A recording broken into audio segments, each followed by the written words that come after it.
In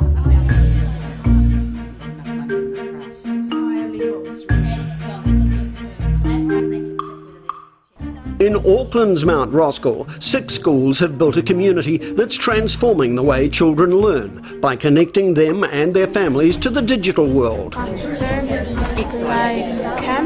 It's a collaboration that's grown organically out of principals supporting each other to find solutions. We all have different communities, we all have different issues that impact on us at different times. But we are there to support each other, we are there to talk through some of those issues, we are there to share with each other our experiences and our knowledge, and we are also there for a common purpose.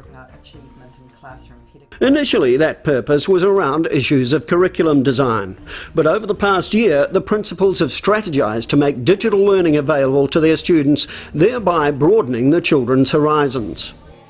For many of them, their world is around Mount Roskill or Mount Albert, and for them, having their own digital device took them outside of their current reality and gave them opportunities to share with the rest of the world and see how things operated out there as well. It would be really good to have that presentation on the school site, so that way we're not just sharing it with May Road, everybody can see your presentation.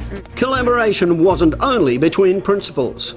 Key to the successful rollout of digital learning was teachers working together both within the school and as part of a cluster.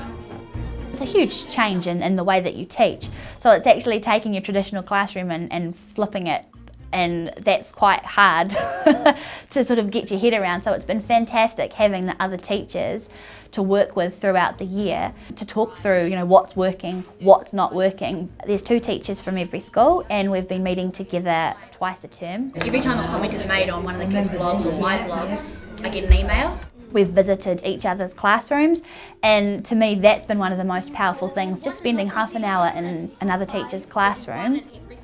To be open to that is what's been really, really good. We're all really open, we all want to share our ideas, and that's been fantastic. So you're not just working in your school, we're actually working across the cluster.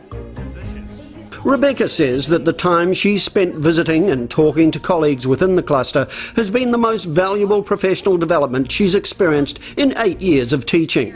And after a year building experience, she and her colleagues are helping the next group of teachers begin their foray into a new pedagogy of teaching and learning.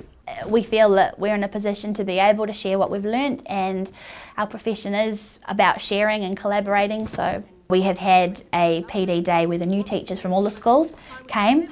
Karma and I ran that day. It's going to start next week. We actually brought the kids in to that day as well. They showed the teachers what they had been doing and how they access their learning, how they have the freedom to create, and then how they share their learning. And that was really exciting to see the buzz in that room when those kids were talking with the teachers. This student and teacher collaboration across schools is mirrored in student-to-student collaboration across neighbourhoods. Like now, I can just go home with my Chromebook, like you say, my friend, he can be like at his house, and we can like collaborate on like a document together, and like we can work on it at the same time. Any like Google Docs, Google Drawings, presentations, any work that we're supposed to do, we can collaborate on it with our friends. Equipping students with the technology has been a home-school collaboration, whereby whānau leased to buy Chromebooks at a low rate. Meanwhile, for the schools to grow the initiative, community support is vital, and the recently launched Ako Hiko Trust has been established to fund the rollout. The change in way that teaching actually happens. The Trust pulls in a variety of groups determined to assist in providing technical, administrative and educational expertise when necessary, as well as help fund timely professional development. As we really drill down into what the needs of our children are and our teachers, we are able to be responsive to that and to bring in those people who will best support at that time. This broad view of resourcing rejects the notion that collaboration is fostered when money and resource is focused on a small group of leaders.